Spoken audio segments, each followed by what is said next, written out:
Soalan bagi panel pertama ya, Tuan Fahmi, bertepatan dengan tajuk kita pada malam ini iaitu berayasakan tahun ini, duit simpanan dah cukup ke? Apa pandangan Tuan? Berapa sebenarnya nilai yang perlu kita simpan? Adakah cukup 3 bulan dana kecemasan sahaja atau berapa sebenarnya? Silakan Tuan. Okey, terima kasih Puan Raihan sebagai MC kita pada malam ini. Jadi Alhamdulillah, diam tak diam, kita bakal meraihkan Aidilfitri lebih kurang dalam seminggu lagi kalau ikut pada kalender kuda.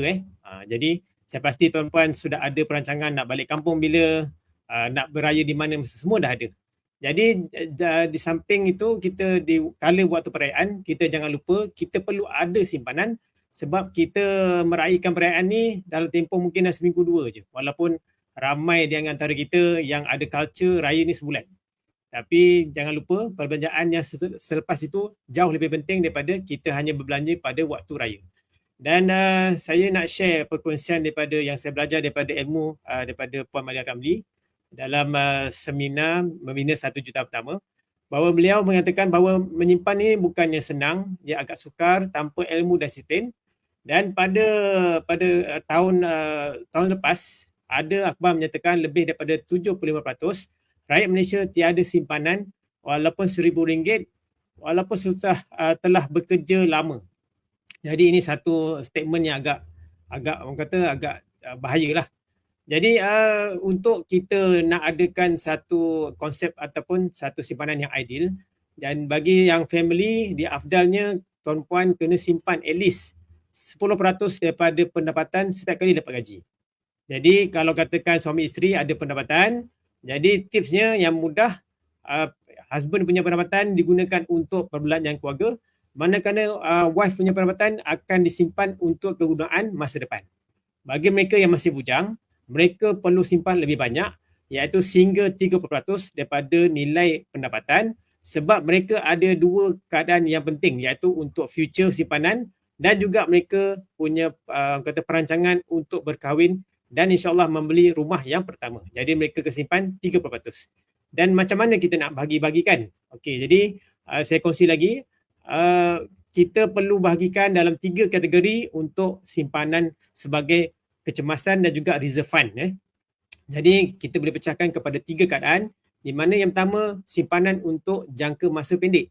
Simpanan untuk jangka masa pendek, afdalnya kita simpan di tempat yang mudah kita akses, seperti akaun bank kita yang biasa kita guna hari-hari lah. Dan nilainya, anggarannya yang afdal ialah sekitar setengah bulan gaji. Contoh, kalau gaji tuan-puan RM5,000, at least kena ada RM2,500 dalam dalam simpanan jangka masa pendek yang boleh digunakan anytime. Maksudnya kalau kata ada berlaku apa-apa kecemasan kecil, boleh gunakan duit itu untuk selesaikan masalah itu. Yang kedua ialah untuk jangka masa sederhana. Yang ini afdalnya kita simpan di tempat yang susah sikit nak dikeluarkan, sebagai contoh di tabung haji atau SB, di tempat yang paling popular, yang selamat, dan dikatakan yang ini adalah tempat orang kata adalah sedikit pendapatan atau dividen yang diberi. Contoh tabung haji baru declare lebih kurang 3.1% baru-baru ni.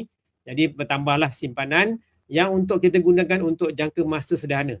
Dan ini afdalnya kita simpan sekitar 2 ke 3 bulan gaji untuk kegunaan kecemasan ataupun kegunaan untuk jangka sederhana lah. Yang dua-dua ni simpanan ni ialah bawah 2 tahun.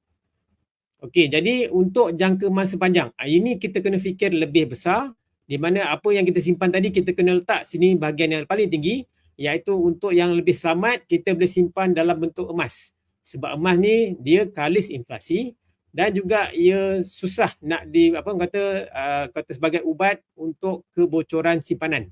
Dan ia penting sekiranya berlakulah perkara-perkara yang luar jangka seperti hilang pekerjaan, tiba-tiba pasangan kita meninggal, ataupun ditimpa musibah seperti hilang upaya kekal dan pendapatan mungkin akan terjejas, di mana afdalnya kita kena simpan sekurang-kurangnya 6 bulan pendapatan bagi mereka yang makan gaji. Tapi bagi mereka yang mungkin bekerja sendiri, kena simpan lebih sekitar 12 bulan pendapatan. Ini adalah nilai yang afdal untuk kita adakan ketika bila-bila masa. Tak mestinya waktu kita nak beraya saja ataupun kita nak bercuti saja. Ini kita kena ada supaya jika berlaku apa-apa masalah kewangan di masa depan, kita sudah ada simpanan mampan dan kita tidak perlu meminta-minta daripada orang lain untuk selesaikan masalah kita.